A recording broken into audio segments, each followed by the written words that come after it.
मैं दोहराता हूं क्योंकि ये बात काफी महत्वपूर्ण है, पूरे देश के लिए है, हमारे राज्य के लिए, हमारे शहर के लिए है। मैंने ये पहले भी कहा था कि जब तक अदानी समूह को, अदानी ग्रुप को जो उनके मन में है वो मिलता नहीं है, जब तक जीआरएस इशू नहीं होते, तब तक हमारे स्टेट में, हमारे राज्य में आचार संहिता आएगी ही नहीं। और वैसे ही हुआ। अभी तक अगर आपने देखा होगा तो हर एक कैबिनेट के बैठक में बहुत सारे निर्णय ऐसे लिए गए हैं, किसी को कुछ महामंडल बना के दिया है, किसी को कुछ और बना के दिया है, जनता को बनाने की बात चल रही है। लेकिन उसी के कवर में, उसी के शील्ड में अगर आप देखें तो अदानी समूह को बहुत सारी चीजें दी है। धारावी का भूखंड की अगर आप सोचें तो धारावी में 300 एकड़ पे हटमेंट्स है, माइक्रो इंडस्ट्रीज है, उसके अलावा और एरिया दिया गया है। तो पूरा धारावी रीडेवलपमेंट प्रोजेक्ट जो है वो लगभग 540 एकड़ में बैठ जाता है। उसके बियॉन्ड जब टेंडर बना, उसके बियॉन्ड इंसेंटिव तो दिए गए, जैसे कि एफएसआई का इंसेंटिव हो, टीडीआर का इंसेंटिव हो, प्रीमियम का इंसेंटिव हो, बीएमसी जो प्रीमियम माफ करिए 5000 करोड़ का वो इंसेंटिव हो। लेकिन अभी जो अदानी समूह मांग रहा है वो अबव एंड बियॉन्ड टेंडर है। उसमें अगर आप देखें तो कुर्ला में 21 एकड़ मांगे, वो दे दिया है। मुलुंड हो, भांडुप हो, कांजूर हो, उसमें 255 एकड़ मांगे, वो दे दिया है।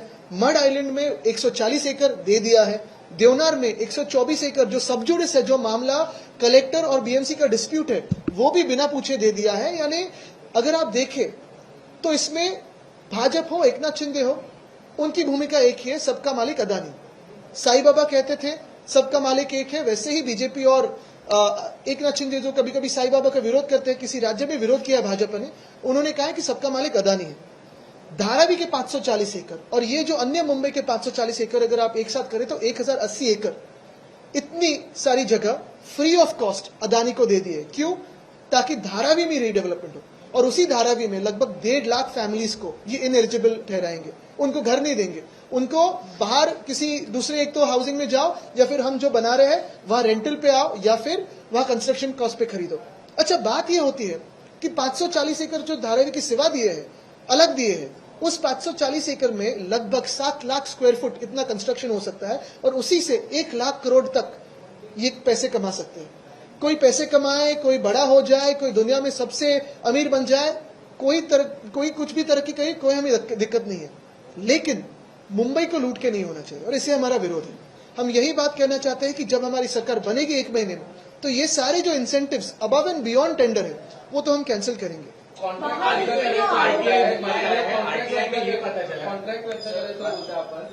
मात्र ज्यांना कॉन्ट्रॅक्ट दिले त्यांना 10% रक्कम देखील दिली जाते। ज्यावेळी कई ऐसे प्रोजेक्ट जिसको आपकी तरफ से मंजूरी नहीं मिली थी, जिसके बाद हमने सारी चीजों को गुजरात शिफ्ट किया है और उनका ये भी कहना है कि यहाँ पर मुंबई में जितना भी विकास हुआ है वो हमारी सरकार ने किया है, विकास के हमारी सरकार से दूर लूटने का काम किया है। तो इस सरकार को भी हमारी मान्यता नहीं है तो क्या ये सरकार भी गुजरात शिफ्ट कर देंगे ये लोग?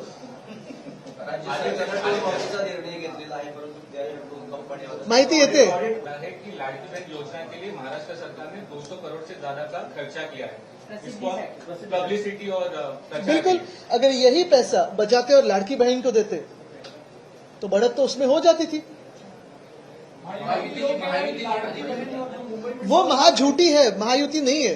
लाडकी बहन और मुंबई में जो टोल माफ किया गया है, इसका जवाब आप लोगों के पास नहीं है, इस वजह से आप लोग और हमारे पास, हम तो ये बहुत ही लाजवाब काम करते आए, क्योंकि ये इसका जवाब किसके पास है? फिर अदानी का जो घोटाला हुआ है, मुंबई की जो लूट हुई है, महाराष्ट्र की जो लूट हुई है, उसका जवाब किसके पास है? और अगर जवाब ही चाहिए तो आज भी मैं पूछता हूं इलीगल सीएम से, चलो बैठो, यहां मातोश्री में तो आ नहीं सकते वो, लेकिन जहां बुलाए चलो कहीं रास्ते पे बैठ जाते हैं, हाईवे पे बैठ जाते हैं, टोल नाके के ऊपर बैठ जाते हैं और बहस करते हैं।